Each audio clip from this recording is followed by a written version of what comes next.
Welcome to this webinar on operational suitability data. We are here to show the results of the regulatory team from ANAC. And before we start, I'd like to invite Roberto Norato, who is the head of the Worthiness Department, for his initial words. Roberto. Thank you, Reinaldo. Welcome, everyone. Today we are very happy to be with you to share the outcomes of this rulemaking regarding operational suitability data. And this rulemaking was very special because of the remarkable participation of the industry during the whole process. So since 2021, when we started this regulatory team, we have many workshops, webinars, and then the public consultation. And all these activities were very important for us to collect information, relevant information for our decisions. And so we have finally the rule published. And we are here not just to celebrate this moment, but also to invite you to collaborate more, since we are open today the phase in which we are going to prepare the means of complying to this new rule. So I'd like to thank everyone that from ANAC that participated in this rulemaking, also from the airworthiness superintendents, the flight standard superintendents, and the personal license superintendents also, and also to thank everyone that contributed in the previous sessions that we have to discuss with industry. And finally, I wish a very good event today and good discussions, so on. Thank you, everyone. Follow then, Reinaldo. Thank you, Roberto. Now I'll share my screen here, just a moment.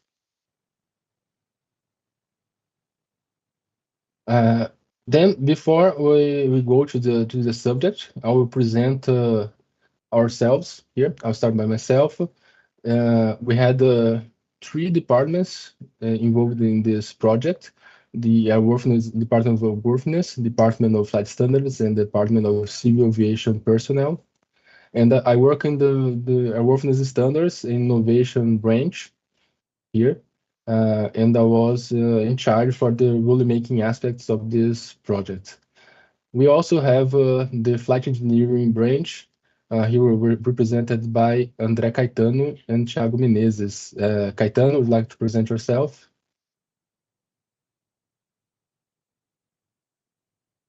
Hi, hello everyone. My name is André Caetano. I am the technical leader for the ANAC Aircraft Evaluation Group, which is responsible for pilot type rating determination and training requirements, as well as AMML approvals. Nice to have you here. Hello everyone, Thiago Menezes. I work as the MML specialist at this group. Thank you, Caetano and Thiago. Now I'd like to invite João Fajardo, who works in the Certification Programs Technical Branch. Please, Fajardo. Hi everyone, I'm João Fajardo and I work with STC programs. Thank you, Fajardo. From the Department of Flight Standards, please, Edney, would you like to present yourself? Hi everyone, my name is Edney Amaral and I'm the technical manager of the Operational Rules Technical Branch in the Department of Flight Standards. And in this project, we work related with the relationship between ML and the MEL. Thank you. Thank you, Edney. And to finish the presentation of the ANAC team, I'd like to invite Pedro Donato from the Department of Civil Aviation Personnel. Donato. Good morning, everybody. I'm the technical manager for the rulemaking branch of the Civil Aviation Personnel department here in ANAC. Okay, so thank you everyone from ANAC. I will conduct the presentation in general. questions here, that you may submit your questions through the Slido link in the description or in the QR code that you can see in the screen. So once we have questions, we invite each of the representatives from the technical areas to answer them. Now moving on, so what has been changed in the regulation? So first we'll give you a general overview of what has been changed and so that you don't have to wait to the end of the presentation to understand the final rules. I'm sorry. So basically, the OECD is not something new in the world. EASA created it 10 years ago, and it works basically as a bridge from the type certification and the activities from type certification to the operational context environment. And what happens is that there are many data which are developed and created by the manufacturers or STC holders, and they affect directly the operation. And before these new rules, we didn't have a strong legal background here in Brazil. And what we want to do is to create this legal basis and make it in order to solve a couple of issues that we identified throughout this regulatory project. I'll explain them later. So what's the main aspect of the OECD concept? Is that it includes those data as part of the type certificate. So before that, we had, for example, the type design, the operation limitations, the CDS, the certification basis as part of the type certificate. And now those data are included in that. So, but what are the OECD? In EASA, we have 5 elements. Up to now, we worked only on the 2 main ones for the Brazilian regulation, which are the flight crew data, which is basically the aspects related to operational evaluation of the aircraft, and the master minimum equipment list, the MMEL. And here's a very brief summary of the change, so that very little spoiler, so that you can see everything that has changed in one single slide. And I'll try to go quick here, and then we'll come back in detail to every section that's mentioned here. So the 2 main sections affected are in the part 21, which are the 21.61, which is the main requirement for OECD, and the 21.107, which is the requirement for change to the OECD. So the 21.61 is within the subpart B for type certificate, and it basically states the FCD as voluntary. Of course, if you want to have the benefits of the operational evaluation, you must comply with the requirements. And for the MMEL, it's mandatory for new certificates, and depending on the size of the aircraft. And we also have a requirement regarding the availability of the OECD, this that has changed after the public consultation. Regarding change to OECD, this is something very important. This is a trigger we created in order to not block the validation of foreign designs in Brazil. So basically, if there's a change, the applicant must demonstrate that the OECD remains valid, or the applicant must update that OECD. But if the applicant does nothing, what will happen is that ANAC may limit the OECD. So the certificate will still be issued. But what will probably happen is that we will include the limitation in that certificate regarding those items of the MMEL or the flight crew data that we consider that could no longer be applicable. And we say may because it's not. There might be cases in which even if the applicant does not demonstrate anything and we believe that there's no relevant impact, we may just not limit those OSDs. And in addition to these two main paragraphs here, there are additional paragraphs related to classification and approval of changes to the OSD. And I'll explain later on why those paragraphs were necessary. Then we have another two requirements in the subpart B related to type validation, which basically we include a requirement to ensure that we are not the primary authority for OSD, that the OSD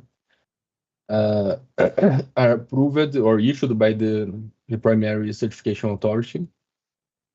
And another one to update the type certification definition. And also we needed to update the privilege for GOA in Brazil. It's we call COPJ. It's equivalent to the design organization approval in EASA. We also need to update the requirements related to classification and approval of changes to OSD in the privilege of the GOA. Other affected requirements are the MEL and MML definitions, which were updated, and also a new OSD definition.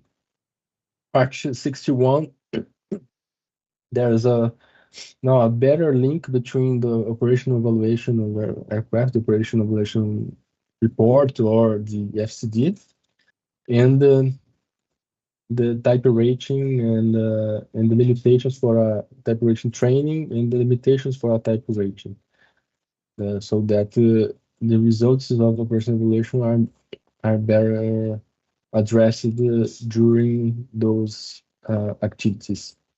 And last, we had a slight change in RBC 90. It's related to the operation of aircraft by special forces like the police.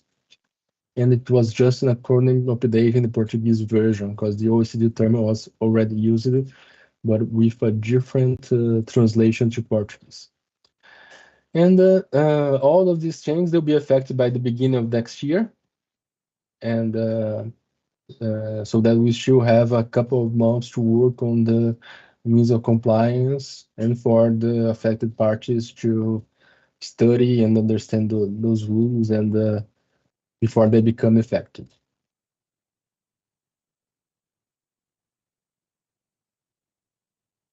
So why has it been changed? Well,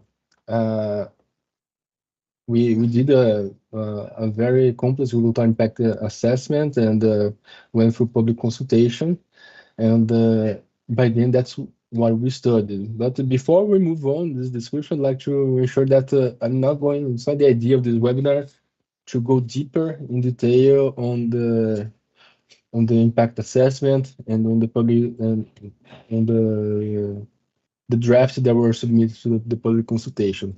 To that, we had a webinar last year specific on that. Here's a QR code to that. After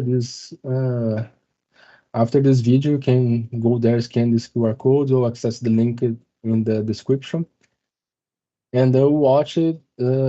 What has been submitted to the public consultation in further detail. Here we'll just have the main topics that are important to the final rule that we published. In terms of the regulatory process that we followed, this was a regulatory agenda theme, which basically are the most important subjects that the regulated sectors, the industry, professionals, and the society considers as relevant to their activities. They started back in 2021, and this has just finished by the issuance of the final decision. It has basically 4 major steps here. It starts with the regulatory impact assessment, which is a long phase with many activities to do. Then we go to the proposal of a draft rule for public consultation, and during public consultation, we receive the contributions and ideas and points to be considered. After that, we analyze those contributions and propose a final ruling for the decision of the board of directors. And what I would like to emphasize here is that there was a very strong social participation. In the beginning, we had 4 workshops, both in Portuguese and English. Then during the public consultation, we had 2 webinars. We had the public consultation was extended because of the complexity of the subject, and we also had dedicated meetings. And beyond that, we also emphasized that we wanted to include in this participation also the manufacturers, the STC applicants and holders from other countries, because they are also affected. And so that we wanted to see the issues, the problems as a whole.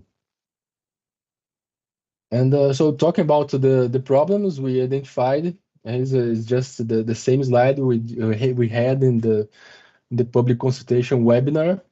In terms for the MML, basically the main issues that we have a shallow, superficial regulation that do not have requirements related to the MML and how items could be relieved during the operation of an aircraft in terms of the design done by the manufacturer.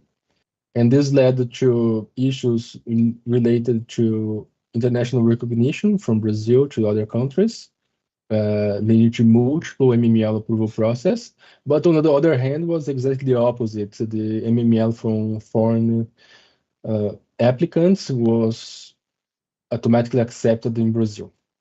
And internally, we also have issues related to STCs being issued with no MML, and also legal issues related to the MML approval that could, if read ipsis literis, they could be understood as in opposition to other regulations. And so this also led to changes in the impacted regulation that we just published. In terms of operational evaluation, we have 2 main problems. One of them is related to STCs, both Brazilian and some of the foreign STCs, for which an operational evaluation is just not done. For most of foreign designers, if there's a operational evaluation campaign in Brazil, those results are not updated afterwards. So ANAC issues the operational evaluation report, and in the primary, in the state of design, those data evolve without being reflected in the Brazilian report. And lastly, it's a problem that has been solved throughout the project. It's related to training in Brazil for pilots that need a type rating, but there's no civil aviation training center available for that aircraft type.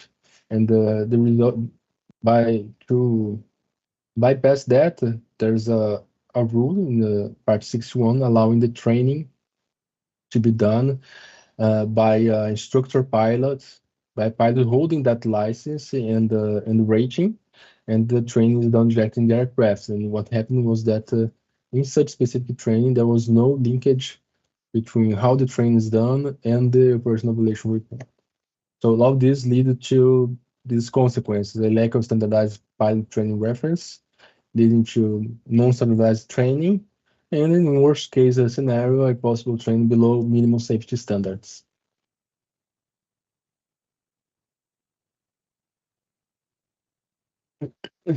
In terms of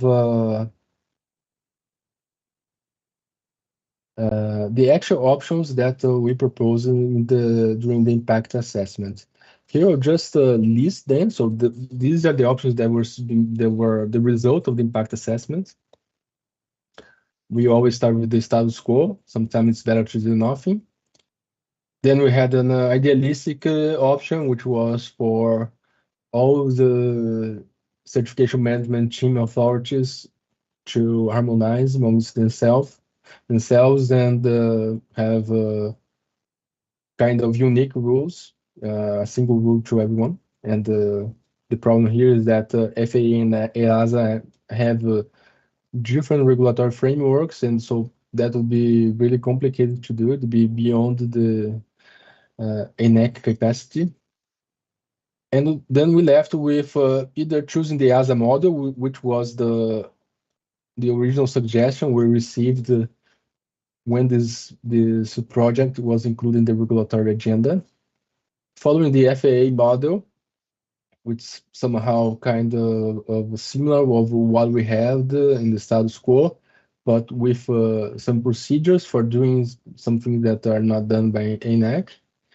And the last one, an improvement package, which was basically to deal with the issues we had without binding to an EASA or FAA model, and that was the chosen option. I'll go into much in detail here of how the choice was made. If you want to go into detail, please go back to the webinar of the public consultation.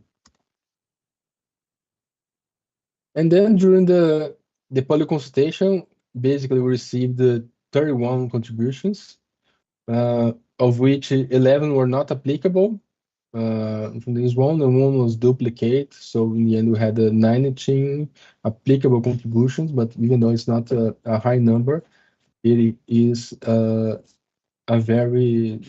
had a very significant content, and that's why we need to go deep into their analysis, and this led to important changes in the final rule. And here is the idea. Here is just to give a general highlight of the contributions. In red here is the most important one that resulted in the inclusion of the MML in the operational evaluation results into the type certificates. And even though it was partially accepted because we didn't agree with all the arguments and with all the texture, the rule text that was proposed, but we did agree with the argument that we could include those data into the type certificates and having benefits to Brazilian manufacturers that are validating those types abroad. Could also be beneficial when validating foreign designs here in Brazil, and without leading to additional costs or problems to those that are not affected by this problem. Amongst the fully accepted contributions, we had the extension of the consultation period. We had improvements in the reference to models. Rather than referencing aircraft models, we opted to reference the aircraft itself or the type certificate. Improvement in terminology and issues related to guidelines and on the acceptable level of safety for MML. For the partially accepted contributions, there's one related to the availability of the OSD, harmonization of MML with FAA and EASA. The difference here is that we cannot commit not to have different criteria with those authorities. If needed, we must end up having a different criteria. Of course, it's not the main purpose. The idea is being as harmonized as possible. And also the criteria related to defining which aircraft are mandatory for having an MML. We had the 5 contributions that were not accepted, some which were just for clarification. And these other 11 ones are related to another simultaneous consultation of the Part 61. So based on that, since we decided to include the MML and the results of the operational evaluation activities into the type certificate, wouldn't it be the case to adopt the EASA terminology using the operational stability data, OSD, and flight crew data, FCD? We thought, yes, it was a good idea. It would be made easier for organizations throughout the world to understand that we have a model that's somehow similar to EASA, even though we still hold important differences, which I show here in this slide. Here, basically what we have here is that we have the two main options that were considered during the impact assessment: adopting the EASA model or having an improvement package. And then we had a changed version of the improvement package, which is the improvement package including type certificates. And these are the topics that have the most relevant differences amongst EASA and the model we are adopting here. So in terms of type certificate, in the public consultation, we MML and the operation evaluation results were disconnected from the type certificate, and now they are part of it. In terms of the operation evaluation, it was used as a reference, different from the EASA, which has mandatory items, and we kept that voluntary aspect of the operation evaluation. In terms of certification basis, EASA has OECD certification basis, and we opted not to have an OECD certification base in Brazil because of two reasons. First was that our rule is considerably linear than that one of the EASA in terms of rules in the RBAC. In our part 21, where we just have high-level requirements, which we would not expect to change frequently, and all the detailing will come next in the means of compliance in the applicable supplementary instructions. And that was one of the reasons. And the second one was that in order to control different amendments for MML and FCD requirements, would most likely to have separate regulations like EASA has for CS FCD, CS MML, and that would bring a lot of complexity without bringing many benefits in the Brazilian context. In terms of design organization approvals, we included the privileges for the GOA also applied for OSD. In Brazil, we use the term COPJ, which is equivalent to the GOA. And the most controversial aspect was related to data ownership. The industry, both Brazilian and foreign, was really wanted to have the operation evaluation report to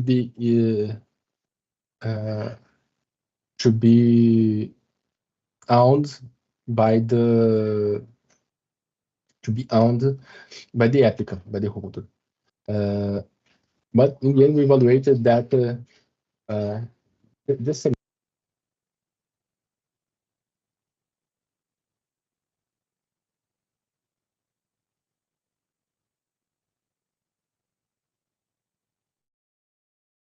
I'm sorry for the interruption.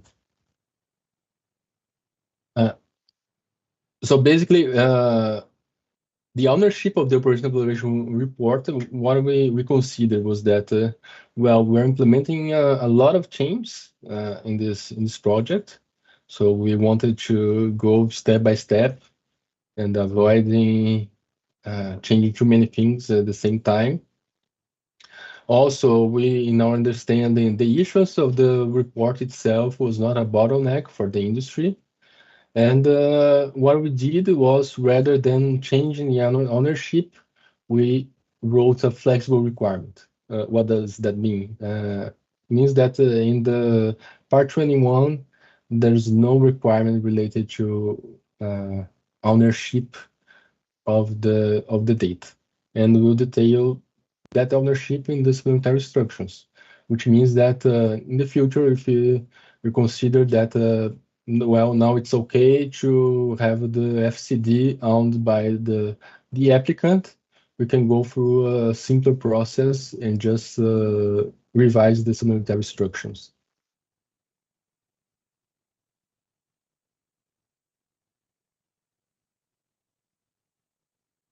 Another point I would like to highlight here is that is related to transparency. we wanted to make sure that both Brazilian and foreign applicants are involved, and want to make sure that relevant documents were released to justify and make everyone wanting to able to and being able to understand why things changed and how did that change. So here in for foreign applicants who do not speak Portuguese, we don't have a, let's say, a legislation page for that in English. But what we did here was to have a news release with links to the main documents that were resulted of the public consultation, which are the contribution as report, which is basically like a comment response document, and a comparative chart explaining every bit of the final regulation. So you have here a QR code for accessing that news release, and or you can go in the link in the description. Just to give an example of how does it work, how is that a comparative chart? Here we have the previous amendment, a foreign reference regulation, if there's any, the version submitted to public consultation, and the final rule.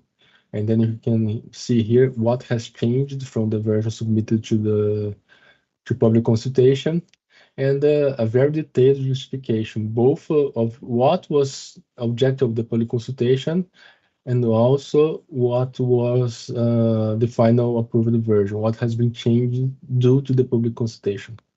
So if you have any doubts here and on the text, you can also go to this document and try to understand what's the rationale behind it, and most likely it will help you further understand the rule. Okay, now we are going to the detailed part of the regulations.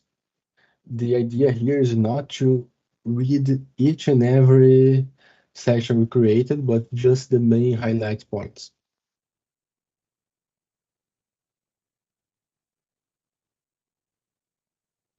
So for the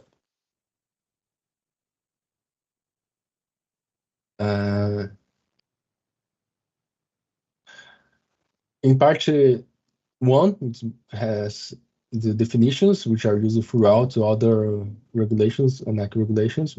We included the definition of operation stability data. We inspired ourselves in the EASA definition, and we tried to put here the bridge in enforcing, ensuring the link between type certification and the safe operation of aircraft. And when we say type certification, at least here in Brazil, we are talking about all stages of type certification, both initial, change to type certificate, and supplemental type certificates. And we kept the numbering from EASA and left as reserves those data that we, at least up to now, we don't have an equivalent in Brazil. And then we created the definition for flight crew data and for MML. In terms of MML and the MEL definitions, there were no changes after no relevant changes after the public consultation. And what we did was that we wanted to ensure that the MML definition mentioned it as an approved document, so that the term approved MML is very relevant in the regulations, and they will be detailed in the means of compliance, and also include the word temporarily, so that the items are not operated indefinitely inoperative. For the MEL, it was just a harmonization to the MML definition. Now in part 21, the requirement for type validation, it's 21.29. Into the conditions for issuing a Brazilian type certificate to import product, we included that the operation stability data to be included in the type certificate have been approved or issued by the state of design, so that we do not become kind of primary authority for something that was not previously approved by the certification authority. And we also put a trigger here to allow for some very specific exceptions. For example, a country that does not issue MML, and it'd be interesting to accept a third country approved MML, for example. For the type certificate definition, we just included a final statement that the type certificate includes, in addition, the personal suitability data. And now the main requirements related to OSD and change to SD. So here we are in the part, subpart B, for the type certificate. And this new regulation contains also the same item numbering as the EASA, preserving room for future OSD elements. And in terms of flight crew data, what is relevant here is that different from the EASA, the definition of which aircraft require a type rating is not contained in part 21, or it's in the part 61, with the issuance of licenses and ratings. And also here in green is the way we found to allow the flight crew data, the operational evaluation results, to be voluntary, so that we put that the applicant or the holder must perform an operational evaluation campaign if intended to include those data in the respective certificate.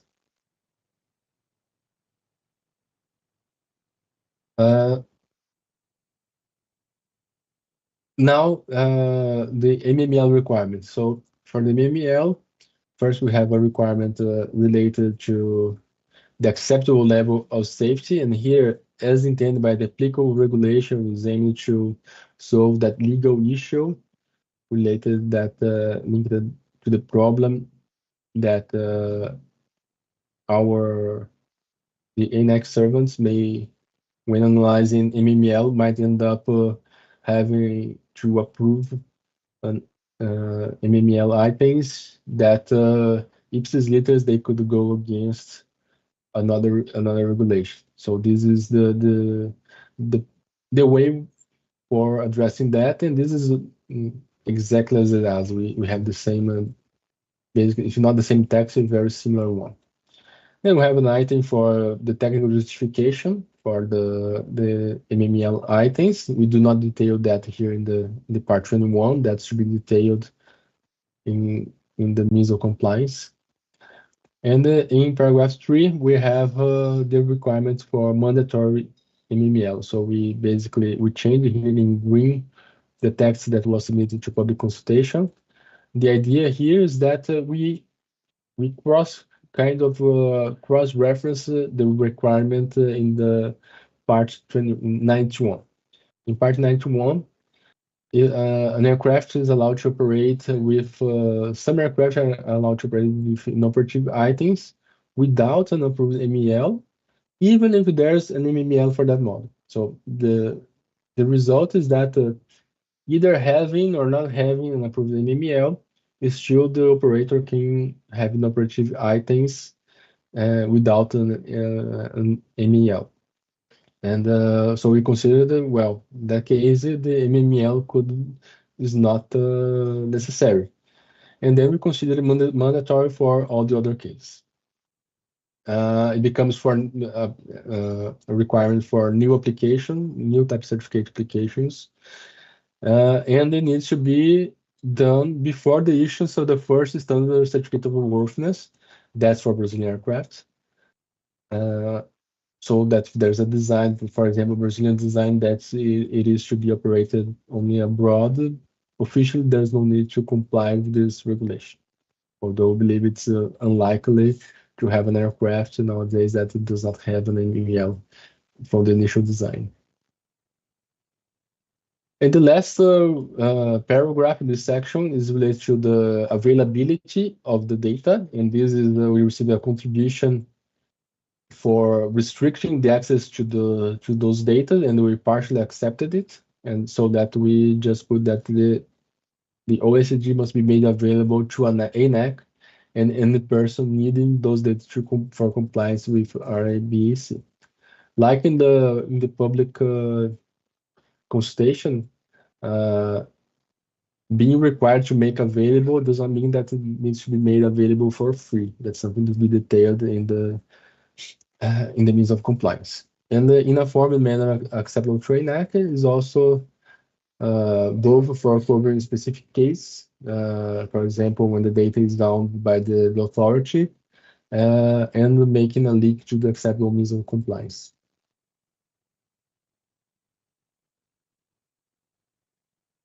Change to OSD. Now we are in part D, change to type certificates, and we included this new section related to changes to operational suitability data. So why did you need that specific section? Well, first, because we had this specific requirement here that we do not want change the impact on the OSD to block the issuance of a type certificate, a change of type certificate, or an STC, especially those coming from authorities which do not have this OSD model. And second, because our current subpart D has some differences from the ASA model. So first here, the way we found for not to block the issuance of for amending a TC or issuing an STC when the applicant does nothing related to OSD.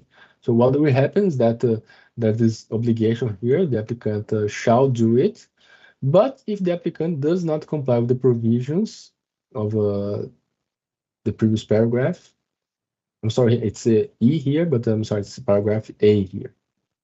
Of paragraph A, ANAC may limit the use of the operational suitability data affected by that change. And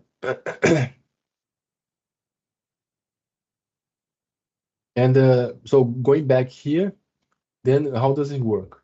Well, the basic rules that the applicant must demonstrate that either the operational suitability data, the original OSD remains valid to their practice with the embodied modification, or must complement the change approval with the affected OSD. Now, we have the requirements related to classification and approval of minor and major changes to OSD. So why did we need that? Well, because our subpart D has some difference from EASA. The subpart D itself, it's related to change to the type certificate. But some of the requirements, especially those related to the classification of changes and approval minor major changes, they are limited to change to the type design, which of course would not include the OSD, because the OSD is part of the type certificate, but not a part of the type design. Then what we did was to replicate those changes, those requirements here for OSD with some changes. Some differences. One of the differences was that for minor change to the type design in section 21.95, the applicant can approve himself those changes without submitting any data to ANAC. We removed that part of not submitting anything to ANAC because, well, at least in the first moment, the OSD, the FCD will be issued by ANAC. So there's no way to have a minor change affecting the FCD without a minimal involvement by ANAC. And second, because that does not mean that we will not allow those minor changes to be approved directly by the applicant. That means that we'll establish when that's possible in the applicable means of compliance. So we'll detail that in the means of compliance rather than establishing it in the requirements. And to finish the part 21, we have the change the privilege requirement for GOA, and for the same reason that we have the classification and approval of changes limited to type designs. We also had to include operability data in the scope of those privileges.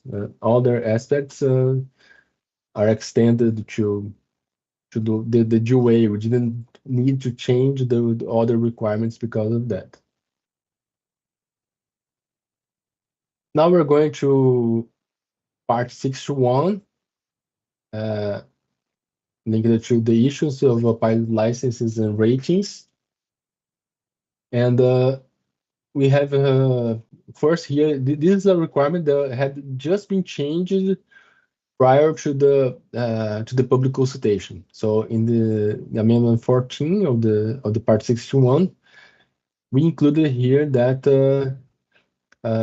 for training in cases there's not a civil training aviation center certified or validated by ANAC to that model, a pilot may conduct a properly rated pilot may conduct that training. And it was included this following a minimum syllabus established by ANAC. So that was a good way to provide a linkage to the operational evaluation report, or now the FCD. So this has not been changed right now. This had just been changed previously. What we did was to harmonize the same term in other sections, so that for maintenance or reestablishment of the validity of type ratings, we still have the same requirement, and the same for type ratings exclusively for second in command in pilot function. Beyond that, we also improved the requirement related to limitations of the holder of type rating. So what we had before was that basically the holder was limited to the aircraft model for which he or she was trained. And what we did here was to include the configuration. Why that? Sometimes we have evolutions in an aircraft model. The model itself is not changed, but there might be significant impacts to for example, for the human-machine interface and things that are applicable to the operational evaluation. So when we put the configuration here, we must ensure that that Python must go to a training difference, to a difference training to cover not only a different model, but also a different configuration in the same model. And last here, there's no impact. The RBAC 90 was changed only because the term in Portuguese, no impact in the English translation here. Now we finished the detailment of the RBAC texts. I'm glad you're still with us. And what's next then? Well, we're now in the implementation phase. And as Honorato told in the beginning, we need to finish the development and approve the means of compliance for those requirements. And there will be basically two major supplementary instructions, which in Brazil called the IS. The first one for FCD, it will be an evolution of the existing 00-007. We'll change the numbering because of the new requirements. And this tends to be a limited revision because in terms of procedures of how operational evaluation is done, this AS is considered mostly up to date. There's no big changes on that. What we'll need to include are all those regulation requirements that need to be covered here. so it tends to be simpler.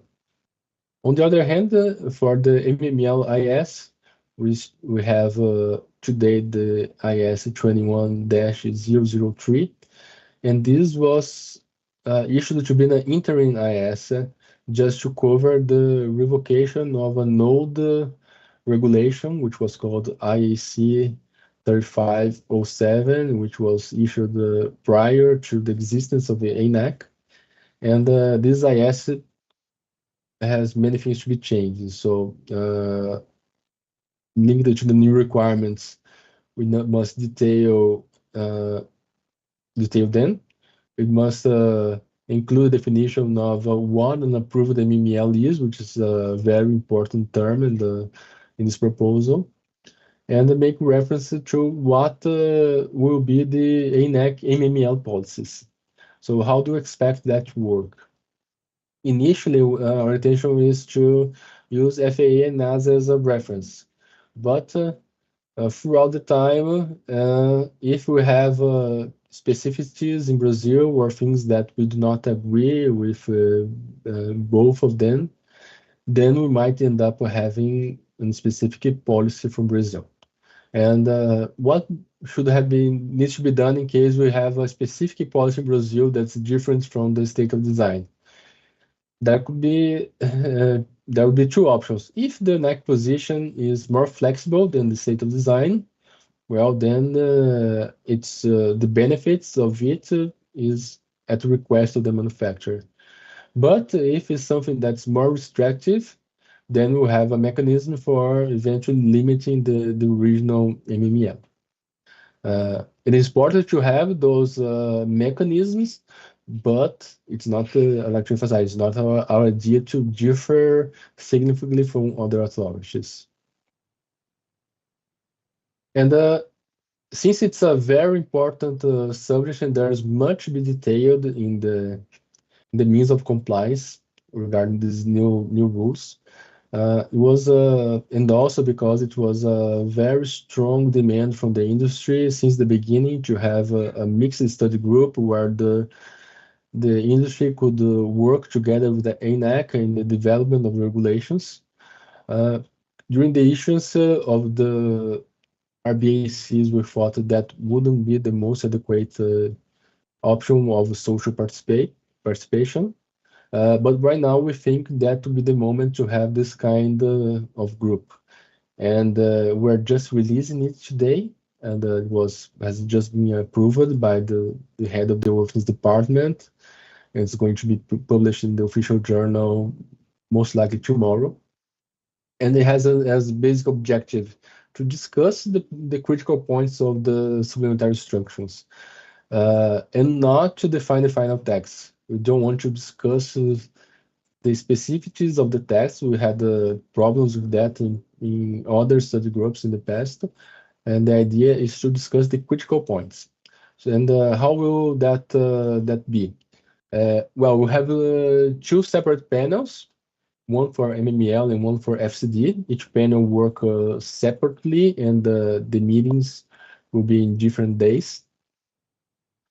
And it will be limited to TC holders and applicants. We thought that given the limited time frame, and also because we think this issue is mostly affecting TC holders and applicants, those intending to participate can appoint up to 2 representatives per panel, and ensuring that these conditions are met, having a minimum experience, being able to speak on behalf of the company on that subject, and of course having English proficiency.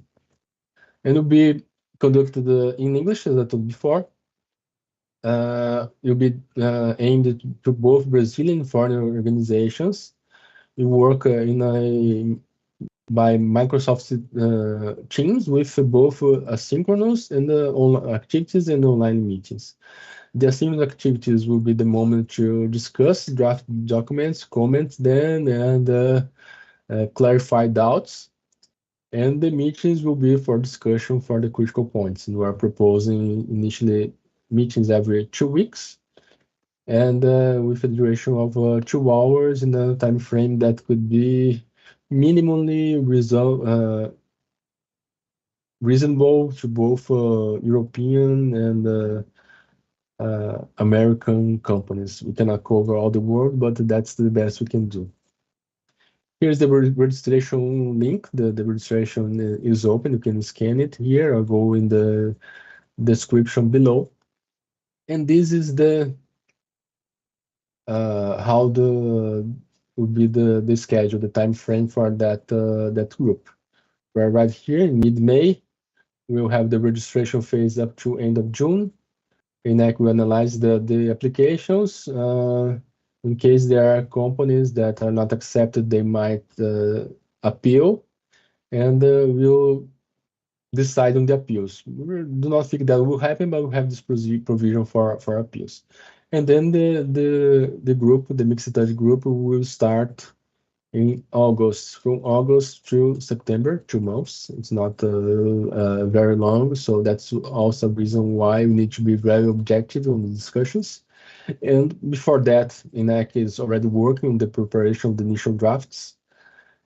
After the group, we'll take the contributions, evaluate them, and ENAC will issue the final IS. So I wanted to ensure also that the group will just recommend points to the final issues, but the issuance of the supplementary instructions will be at an ENAC decision, at the ENAC discretion. That was what I had for today. Now we are open for questions. Since we are this is not an interactive meeting, we have this Slido QR code. You can scan it or go in the link in the description. And if you are not attending live or watching this after the event, then you can also submit your doubts to this email here, and we'll be glad to clarify your doubts by email. Thank you. Now let's go to see the questions we received.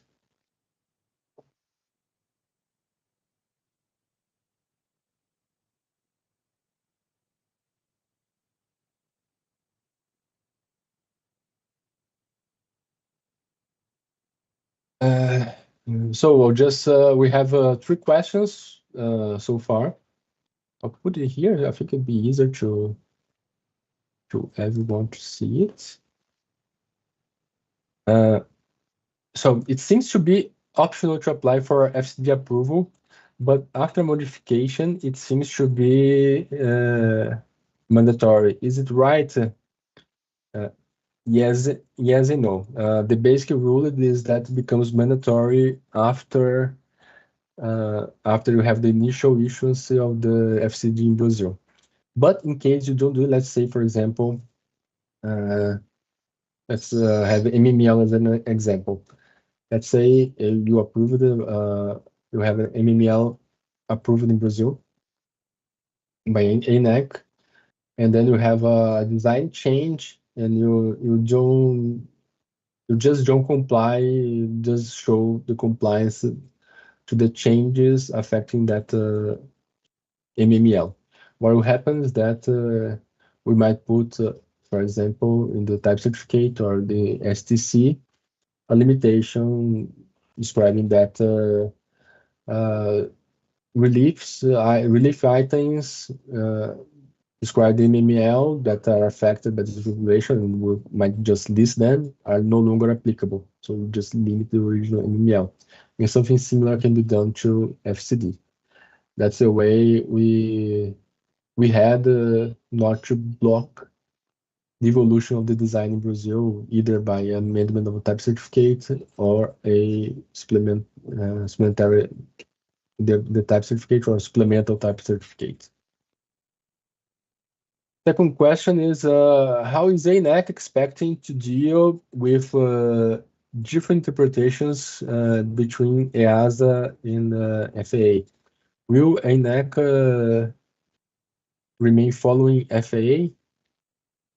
I'd like to invite here our colleagues from both Caetano, Thiago, to talk on that, and also if they want to make any additional comments on the previous question, please be welcome. Okay, Reinaldo, I will take this one regarding MML.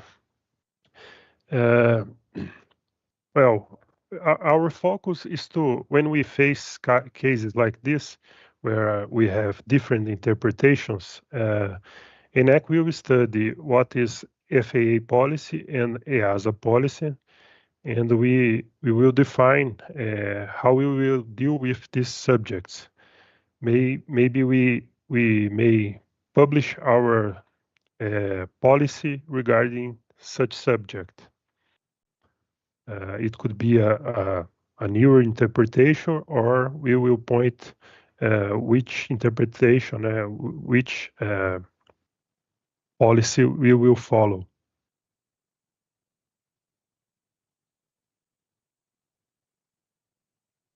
Okay, Caetano, would you like to complement anything? Yeah, thanks, Reinaldo.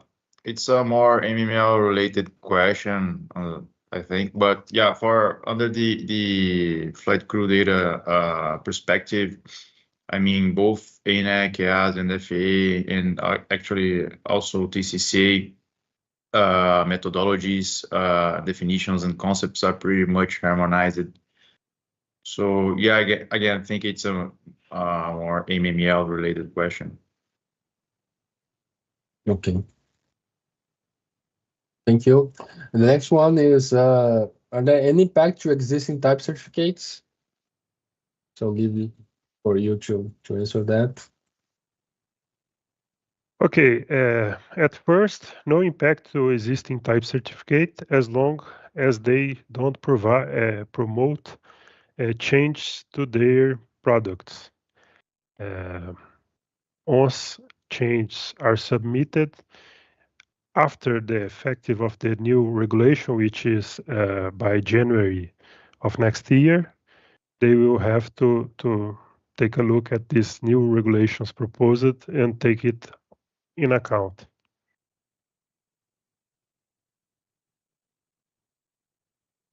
Okay. Any comments in terms of FCD, Caetano?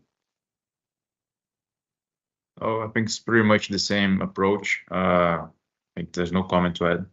Yeah, Thiago covered it all. Okay, thank you.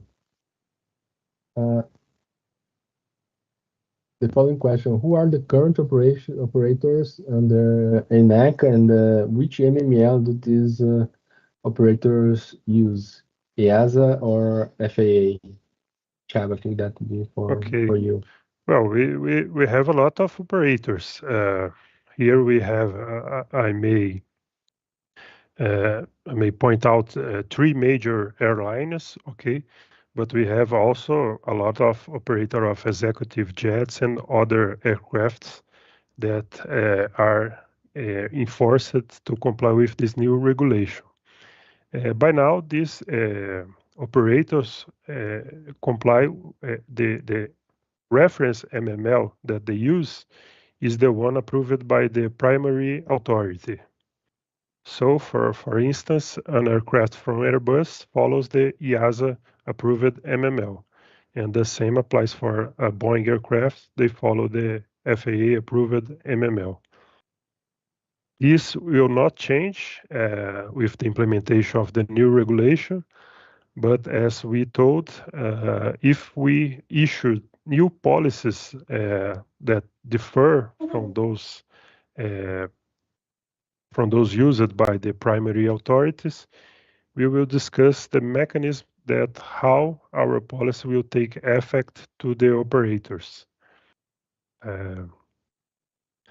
We are envisioning a mechanism where the effects will be only on the MEL, but it's already under internal discussion. And we will explore the options in the GEM mixed group that Reinaldo already mentioned.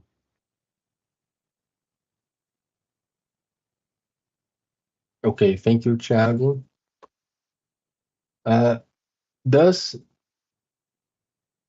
ANAC use the current CS MML? So it's true for you. Okay.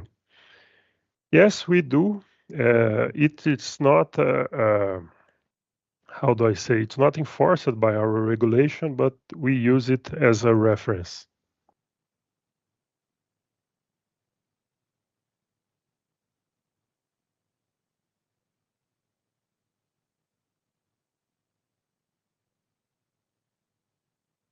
Okay, thank you, Thiago. Let's go to the next one.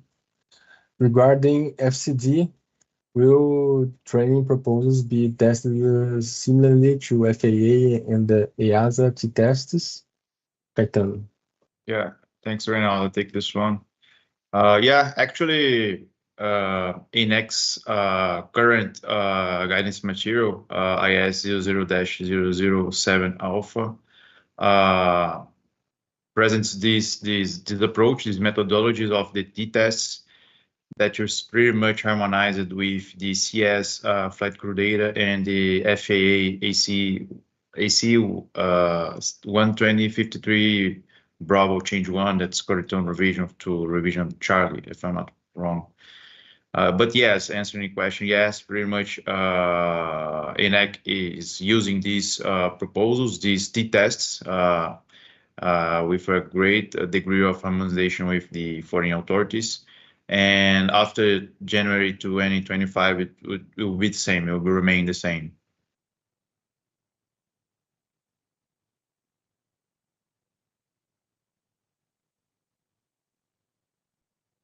And although I think you're on mute. Yes, I'm sorry. Yeah. Okay. Thank you, Caetano. Does ANAC require a unique MML for ANAC's operators? Yes, what is required is the operator to follow the MML issued and approved, better saying, approved by the primary authority of its aircraft. Okay. And the last one so far, does ANAC have any technical implementation agreement with FAA and the EASA? I'll take that one. Yes, we do have a technical implementation procedure established between ANAC and the between ANAC and FAA and between ANAC and EASA. Of course, we just published the rule, and it might be a second step to eventually evolve the discussion on those implementation agreements with them, in order to seek for better, especially between ANAC and EASA, to seek for better harmonization and better, easier acceptance between both authorities. But something to be done as a continuous of this project. Received an additional question here. Will the IS 21 address instructions about the next acceptable methods for MML? Thiago? Yes, that's the reason why we are revising our IS. Much of them will be inspired by the CS MML. Much of the content that will be put on the ES are mirroring somehow what the CS MML already addresses. And we will add another specific topics to highlight our requirements.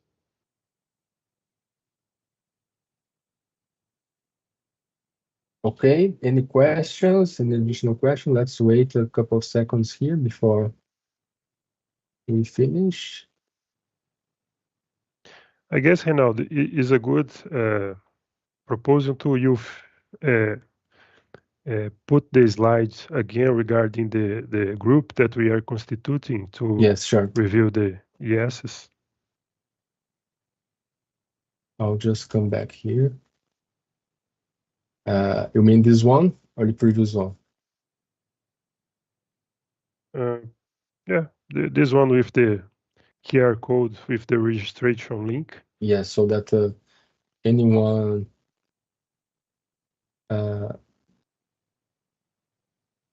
anyone wanting to register, just follow it there. Then you need to put out the basic information and make some declarations just to ensure that we are not checking individual ideas. We are expect you to declare that. And then once the registration phase is finished, then we'll make available to the applicants the results and also in a specific page in the ANAC website. And we received just a last question. Is this webinar available on ANAC's website? It'll remain available in the ANAC YouTube channel. This is a live cast, and then afterwards it remains there. And what we'll most likely do is in our ANAC web page put a link to the YouTube video. Our responses to the questions made available. This is a last minute question. Meeting minutes. Yes, all the the response today will be available in the video. We're not transcripting it, but all the meetings and discussions, the impact assessments, the meetings, the contributions we received, the comparative chart, all this is public. Some documents are not public because they have restricted personal or company information. And what we do in those cases is to have a public version with redacted data that cannot be disclosed.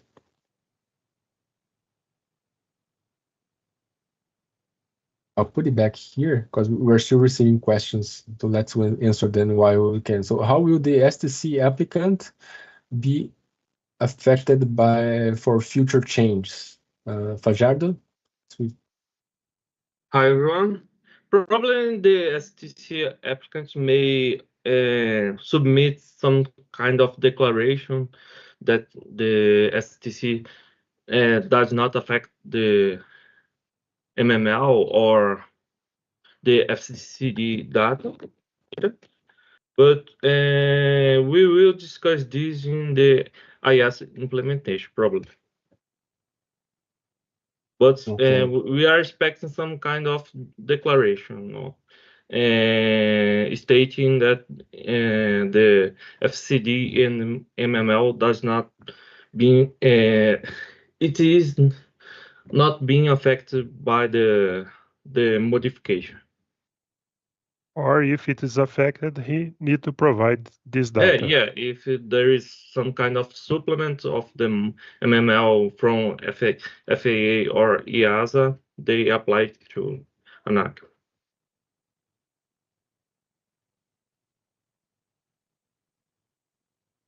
Okay. I'd like to check if from my ANAC colleagues if there's any point or additional points that you'd like to make on this or reinforcement. Please feel free. I'll stop sharing my screen right now.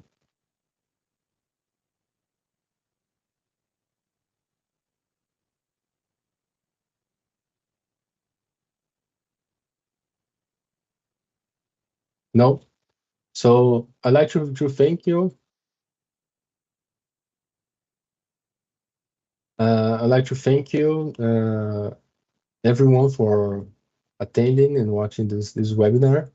And I'd like to reinforce that how important the social participation, your involvement is in the definition of Brazilian regulations. So that's why we really did many events in terms of social participation. I'd like to reinforce now this last one related to the Mixing Studies group. So thank you and bye-bye.